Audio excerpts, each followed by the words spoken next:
Welcome to SBI's GTM Value Creation Corner podcast. Every episode is an unscripted conversation between GTM leaders, experts, and practitioners, discussing what is on the minds of executives, latest market trends, and SBI research and insights. In this episode, Nick Toman, SBI's Chief Strategy and Product Officer and Challenger Sale Architect, along with Ray Makela, Sales Readiness Group founder and now SBI General Manager of Talent Productivity, emphasize the significance of strategic talent selection and heightened productivity. Drawing from recent SBI research pinpointing successful seller traits in high consensus buying scenarios, they stress the deliberate approach required for reintroducing sales talent. All right, welcome everybody. So today's episode is going to touch on the theme of commercial productivity. It is really a tremendous sort of untapped opportunity as we head into calendar year 24. And for many businesses, that's going to include a lot of annual planning and really have an opportunity to critically look at how we're thinking about annual planning. And Ray, as part of that discussion, I want to do a little bit of a deep dive into this emerging area around generative AI and the role it can play in helping us drive some of that latent or sort of untapped productivity that so many organizations are faced with right now. But Ray, obviously, welcome to SBI. It is fantastic to know having you part of the SBI family, having the opportunity to work with you and the Sales Readiness Group over the past few months as we partnered and ultimately acquired SRG. So Ray, welcome to the team. Yeah, well, thanks, Nick, and I really appreciate the opportunity to be here and talk through this. And it's a topic that's near and dear to our heart because it really goes to the talent activation piece. And when we think about it, our heart, we're a sales and sales management training company, but that can have so many implications in the environment today as we're going to get into when we're talking about getting the right talent on board and then enabling them, ramping them up and getting them to the point where they can be as productive as possible. And so we'll talk about some of those touch points, some of those triggers that we can use. But yeah, I think in some ways this really speaks to the synergy between SRG and SBI, how that comes together with the strategy and advisory services that SBI is already providing. Yeah, no, it is a fantastic fit, and we'll continue to expose the market more and more to our emerging partnership here and some of the fantastic things we've got on the docket. But let's maybe take a minute, and it feels funny in August of 2023 to do sort of a look back on 2023, but man, it's been quite a year. And really it's interesting because I think this year kicked off with a lot of themes around productivity and many CEOs coming to us saying, listen, we are on the hook here to do more with less, right? That classic more with less line. And we're still expected to grow the business, yet we aren't investing for that growth, and I've got to figure out ways to make my team more productive. And, I think we saw a lot of valiant efforts in and around productivity, but in reality, Ray, what ultimately occurred with so many organizations that we work with is this rapid shift from grow, doing more with less to, well, maybe I'm not going to grow to with those fewer resources to, we actually need to go in and reduce expense here pretty rapidly. And we saw the dial shift in our CEO surveys through the year from, growth as the key imperative entering 23 to really EBITDA to go over in sort of that margin protection game really getting put into motion. And I think when we see that kind of expense management mindset happen, very quickly efforts to drive productivity in the business get shunted. And it's just kind of like, hold on, figure out where can we reduce expenses, just kind of get through this period and we'll recollect ourselves and figure out what we need to do to compel growth, in sort of that better, healthier economic environment. And I think as we plan now for 24, we certainly are seeing CEOs saying, look, we are recommitted to growth. We are recommitted to investing in the business. But it's interesting because I kind of say, hang on a minute. And I want to make sure that they're being thoughtful around the total growth levers they have at their disposal, one of which is, in fact, yes, headcount. Very easy lever to pull, and we'll talk a little bit about that, Ray. Right.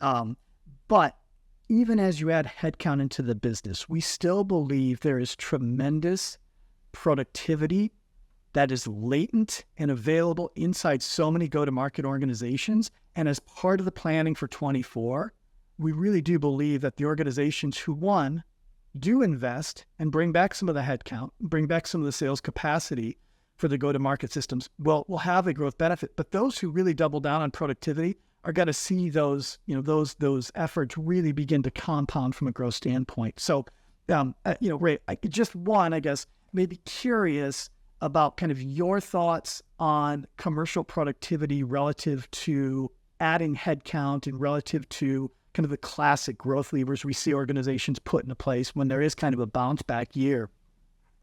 Yeah, well, I think it's a really exciting opportunity because maybe we have looked at that productivity piece and we've kind of created some muscle memory, right? We've improved some of the operations, but that can only go so far, and you can't cut your way to that number you want to get to.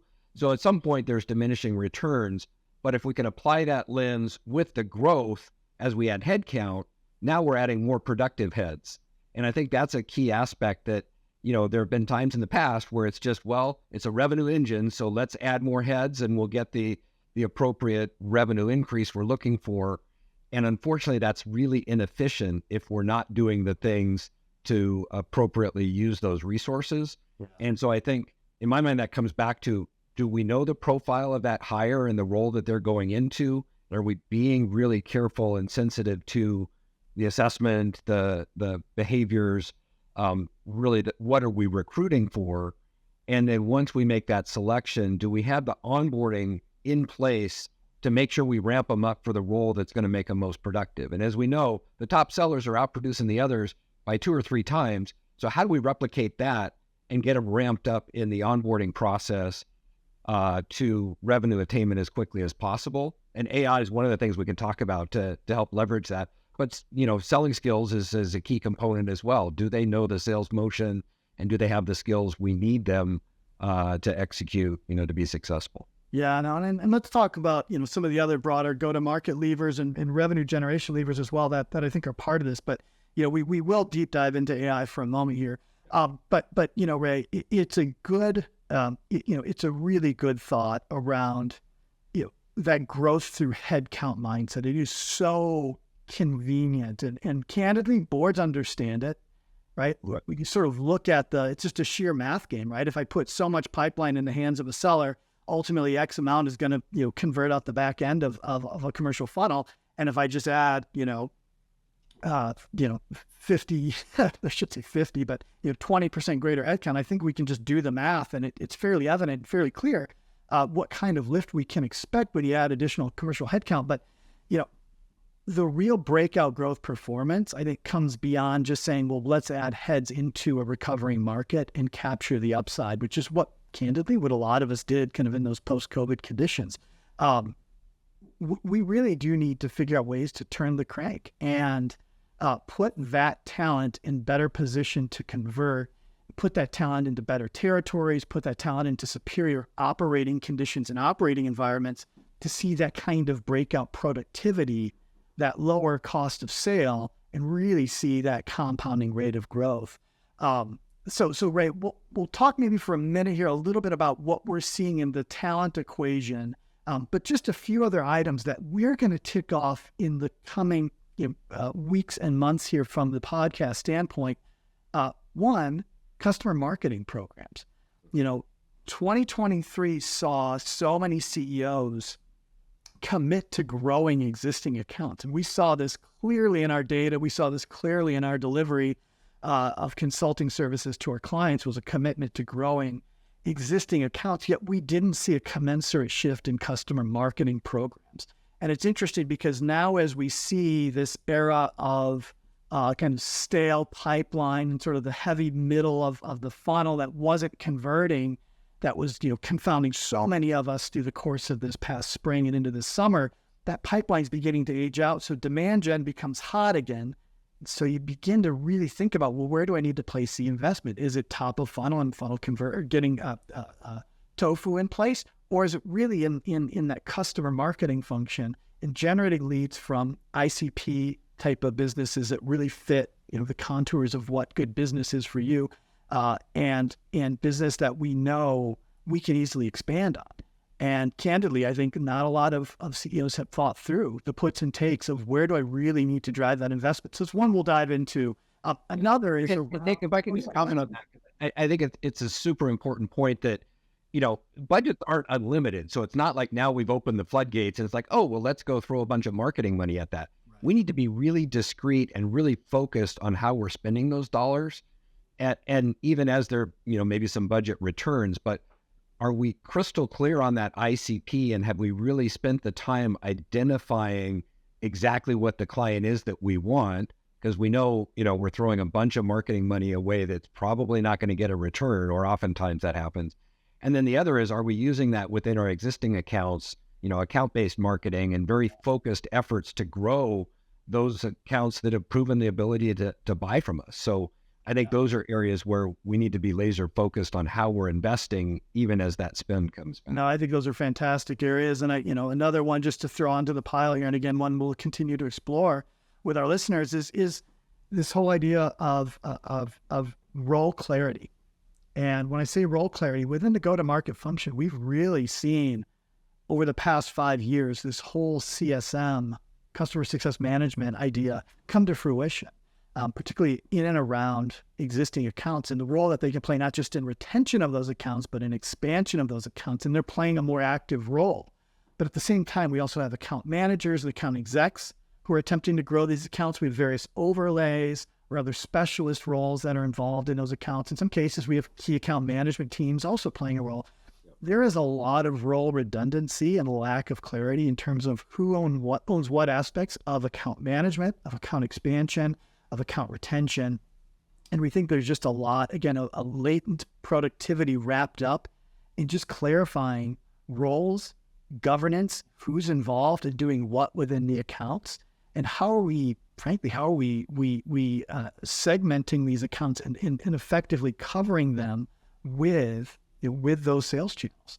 I think just a lot of opportunity to discuss that as well. But Ray, one area that we've done some interesting work, and I'll be curious for kind of your take on this. It's been fun to do this research, is just looking at existing profiles and existing seller approaches.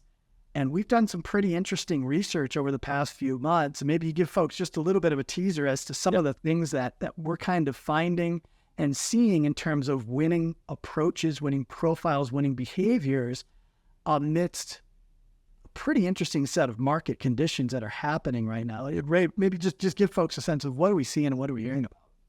Yeah, I mean, I think it's really fascinating to look at what's emerging that's successful. And, the idea, are we really narrowing in? Are we focusing? Are we, frankly, kind of pushing the client in the direction that we think they need to be? Or are we leading? Are we helping them and pulling them along the way?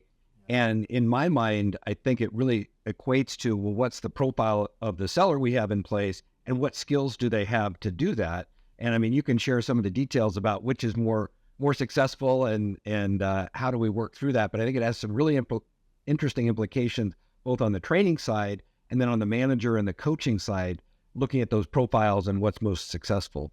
Yeah, no. And Ray, we did this really interesting research project, and again, a bit of a down payment to listeners as we'll go deeper into this research.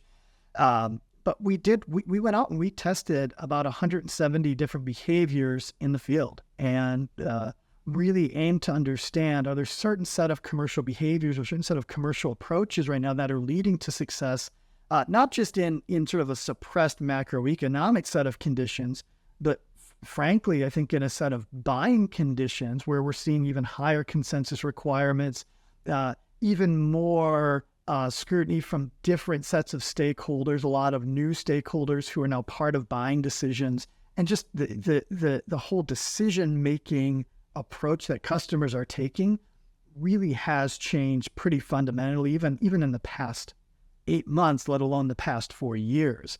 And so we're seeing a new and sort of emerging set of commercial behaviors. Maybe Ray, I'll just tick through these quickly because I think they're a little bit fun, and we'll kind of tease listeners with these a bit around which approaches they think win and which approaches they think maybe aren't so productive out there. But we found 4 approaches, and I almost think of them, Ray, like love languages. I know that sounds a little silly, but everybody kind of knows the 5 love languages. And so this is almost, how do these sellers present to a customer? How do they come off to a customer? Sort of what is their quote unquote, their love language, if you will, when they're working with a customer? We found 4. And the first we call narrowing. And narrowing really is about driving urgency into the sale. And it's about really helping sort of narrow the customer's aperture and helping kind of progress them through the sale and not letting them sort of revisit ideas or go back, right? It's about driving momentum, driving urgency into the sale. I will just tell you right now, that is easily the most common profile we see right now, not surprisingly. It is also the least effective profile or approach that we see out there. And the last sort of interesting little insight around this narrowing approach is sales managers, Ray. Sales managers are most commonly sort of promoting, practicing, and coaching to that narrowing sales approach, which is really interesting. So I think it's not surprising. Yeah, they have the pressure on the pipeline. They have the pressure to hit the number, and what they know how to do is get in there and micromanage, right? And they grew up as sellers, so they always have a perspective on what's going to be the best to kind of push this deal along and get it closed. And we've got this urgency and, hey, can you get it closed this month? So we really want to control all the variables, and we want to push as much as we can. And I think that's the challenge. That's the flaw is, and even in our coaching programs, we spend a lot of time talking about, well, are you the super seller, or are you really coaching and helping that rep come to the right conclusion? And I think that pulls through to our clients. Are we helping them come to the conclusion? Are we the guide? Are we collaborating? Are we bringing them along with us? Or are we kind of pushing and trying to get them to come to a conclusion that we already had in mind? And I think our reps don't appreciate it. And frankly, I think our clients don't appreciate it either. No, it's really interesting. And I think as you look at the sort of backdrop of, more stakeholders weighing in on decisions, more varied roles in customer organizations weighing in on decisions, trying to sort of compel them towards a decision, it's just a recipe that's fraught with all kinds of friction and disaster. And so not surprisingly, as we look at productivity rates and we look at cycle times, we look at deal size, that profile is falling behind pretty dramatically. The second one we found, which is I think an interesting one, Ray, and some folks may know kind of my association in and around the Challenger sale and sort of my history with that. We found a second profile that we're calling provoking. You can draw the conclusions you'd like to draw for those who know some of the Challenger sale work. But this profile really is kind of driving reconsideration. And I think in many cases, attempting to sort of educate and reset how the customer's thinking about the business and thinking about the business problem. And maybe a little bit of a reveal here without going too deep, but I will say the results surprised me on this one. I'll leave it at that. The third profile we found is what we call translating. This was an interesting one, and one I wasn't really expecting. But translating was all about driving customer understanding. And really, I think of it almost as kind of contextualizing the economics of not really even the purchase for the customer, but rather the project the customer's trying to get done. Like so often our customers, when they buy something, aren't thinking about purchase. They're solving a business problem. And when they buy services or they buy products to help solve the business problem, it's just part of that project. So I think these translators are really good with numbers and business case rationale and putting the numbers in the customer's context, denominating the math, if you will, in the customer's business and helping translate, like, how does this play out in my business and what is the impact I'm going to get out of it? Really interesting, deep customer understanding, a lot of active listening, and I think a certain amount of just business acumen that we see in that translating. That's so important. They need to know the business well enough, and we'll talk about some techniques to do that, but then to help the customer understand the significance of their problem. Have they really dove into how big is the impact of that issue they're struggling with, and what's the benefit, right? If they're able to solve that, what's the payoff or what's the benefit of being able to put that solution in place? Yeah. And I think that's where the translator can help be their guide there and say, well, no, let's explore that a little bit. How often does that happen? How big of an issue is that? What happens if you don't fix it? And then when we put the solution together, being able to guide them through why, well, of course we need to do this and we need to do it now because the benefit far exceeds the investment. But I think that relates to, do they have the skills? Do they have the acumen, the profile to help guide them through that process? Yeah, and I think along with that comes a certain form of enablement, maybe different kinds of enablement that we traditionally thought about for a lot of our sellers too. And then the last one, this is the one, and maybe again, I don't want to tip my hat too far, but this is one we're really interested in learning more about. What we call anticipating. It's an anticipating commercial approach, and it's really interesting because this one's all about driving. I almost think of it as customer inertia, right? Ray, like I gotta grease the skids, and I've got to get a variety of differing stakeholders who are weighing in on this purchase decision moved in this common direction. It's all about forming consensus, but anticipators are interesting because I think there's a tremendous amount of planning and foresight, and they really leverage their sales managers. They really leverage their specialists inside their own company to help think about, what do we have to do to remove barriers for this customer? How can we make this easier, kind of be one step ahead of the customer? And Ray, to your point earlier, it's not so much a pushing mentality to get a deal moved forward. It's a pulling mentality that they're bringing to that pursuit. And so, I think folks will probably be able to read into these profiles and see kind of which one wins and which one loses, and maybe draw some conclusions without us going too far into the data, which we'll save for another day. But we're having a lot of fun with this research and getting tremendous receptivity to it right now. So look forward to kind of bringing that out more broadly, exposing kind of the broader set of interested folks to that material, and we've got a bunch of content coming out in that regard. So a very exciting time for us in and around some of that research. But Ray, given that, right, we talked a little bit about these profiles doing a great job kind of researching customers and having a deep understanding and leveraging a variety of different tools and capabilities. I think this sets up this point on generative AI really well, and maybe we just level set a little bit around generative AI and how we're thinking about, particularly how CEOs and CROs should be thinking about this awesome sort of new technology. But I think kind of the opening posture, opening point of view, I think I have at least, is we don't know. We don't know what this is fully capable of, and it's not like you and I are sort of deep experts on this, but we are getting a lot of questions from our clients. And Ray, I know one of the clients that you've been working very closely with, one of the biggest software companies in the world, is now very actively training their sellers on using generative AI tools. And maybe we can unpack a bit of what we're learning as part of helping them on this journey and help CEOs maybe step a little more boldly into the waters of generative AI, which right now our research would say only about 12% of them have truly committed their business in this direction. So Ray, give us a sense, just what are you seeing? What are you beginning to learn?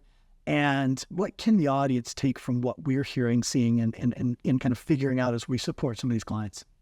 Yeah, I mean, it's interesting. You can't open your newsfeed any day without seeing the latest, application, the evolution, the implications potentially of AI and what it's doing. And I think it's easy to get a little bit numb to it, right? And caught in the headlights.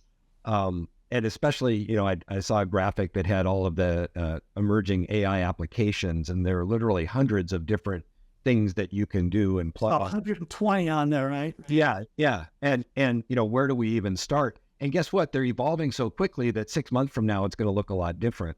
So, my take, and especially when we look at the seller approaches and we look at, skill development, is be real pragmatic about it. We can get value today. And if we're not using it in our sales motion today, I think we're missing out. Yeah. So enabling our sellers to say, look, don't worry about the pipeline and Rebel analytics and using it, at a bunch of advanced features. I mean, those will come, and that's great if you're looking into that.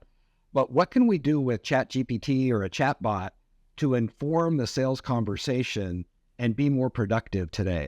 So on things like research, learning about that organization, and you mentioned it in two of the profiles, right? Whether we're translating or anticipating, both of those pull technology or pull approaches require you to have a really good understanding of that client and their industry and the problems they're facing.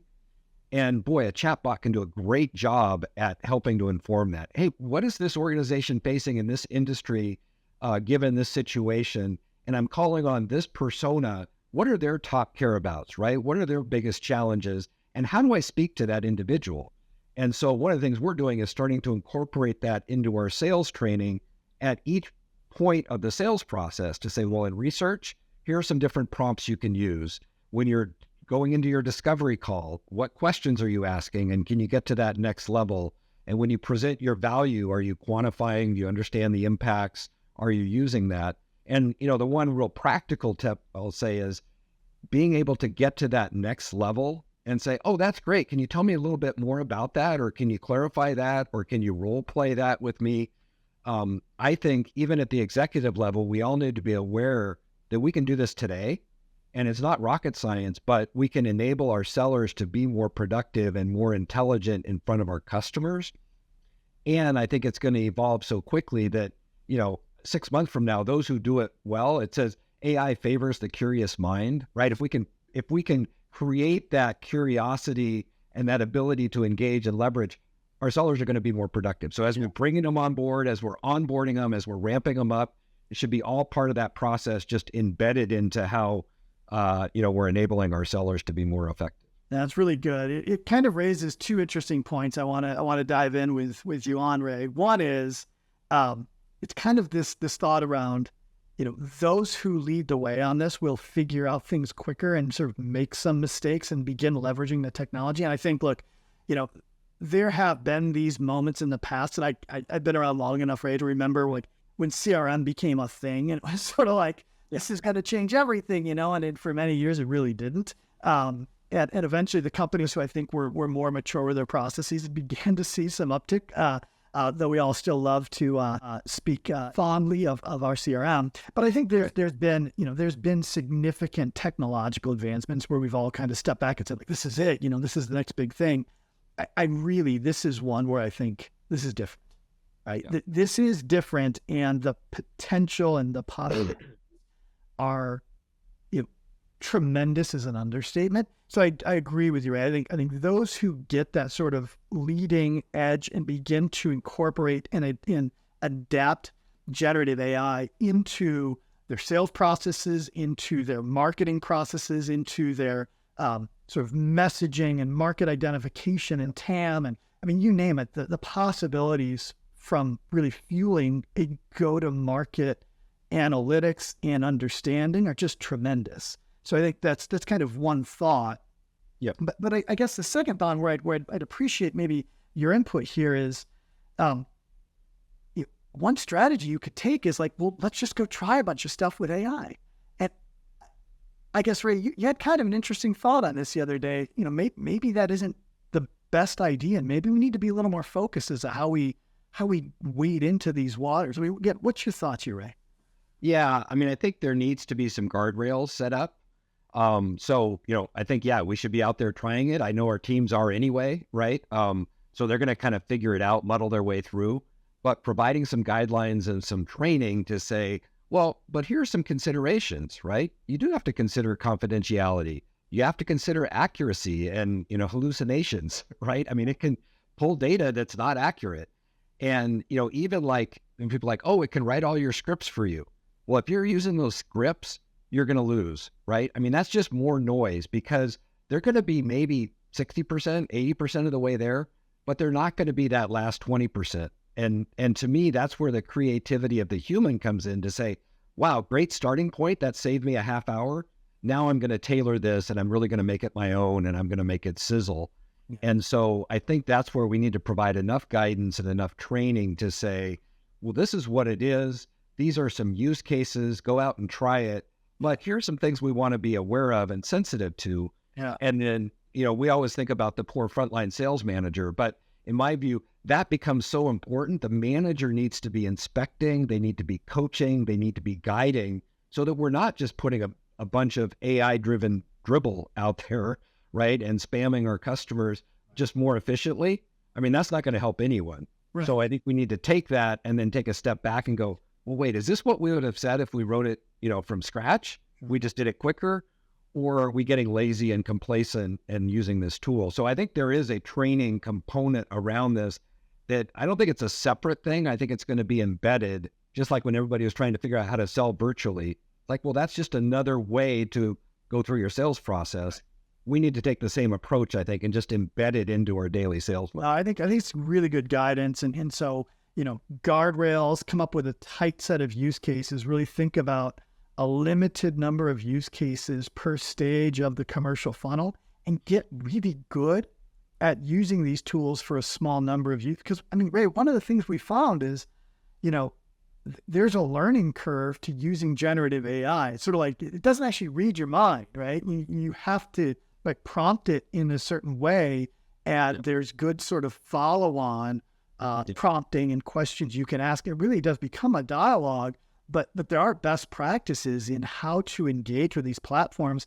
And, it would be almost foolish to say, here's a compendium of best practice. You kind of have to figure out for your use case and for your market, what's the best way to engage it. And that's why I think starting your guidance is great. Guardrails, start with a couple of really tight use cases that you can kind of see progress through the funnel, or in a marketing function, right? Start with very tight set of use cases around content creation, start with, around addressable market, around kind of key terms, or even leveraging it to help with sort of augmenting market research type efforts. There's a tremendous number of use cases, but you got to get really tight and really proficient right now before you just kind of try to sprinkle generative AI across nearly every question you could possibly be considering out there. Right? Yeah. And also people just going down the rabbit hole, right, and wasting a bunch of time, or not being productive, or, frankly, doing more damage, right? First rule is don't do any harm with it.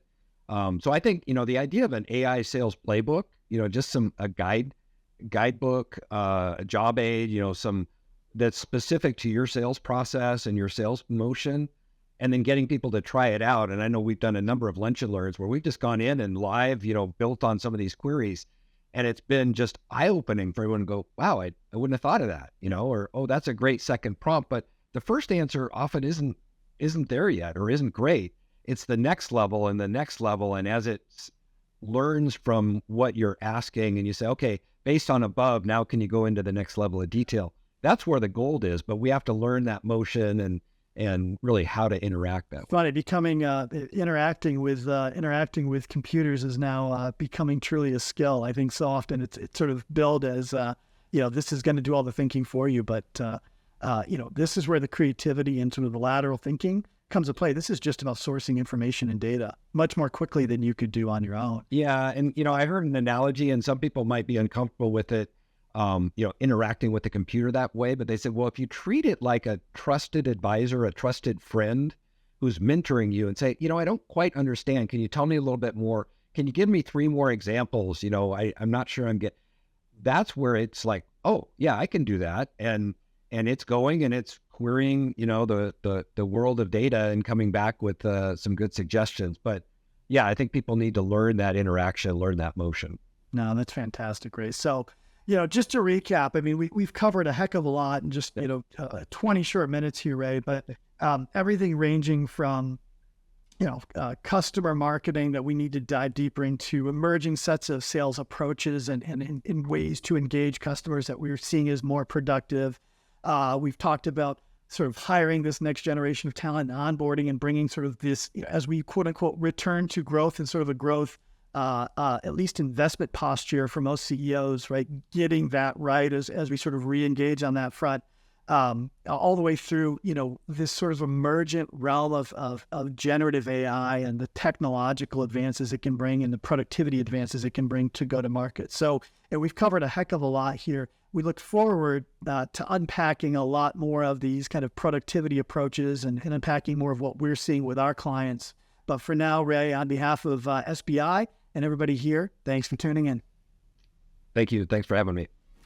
You've been listening to SBI's GTM Value Creation Corner podcast with SBI's Chief Strategy and Product Officer and Challenger Sale Architect, Nick Toman, hosting. Visit sbigrowth.com to read SBI's latest research, join upcoming events, or learn about SBI's GTM services. Don't forget to subscribe to this podcast and connect with us on LinkedIn.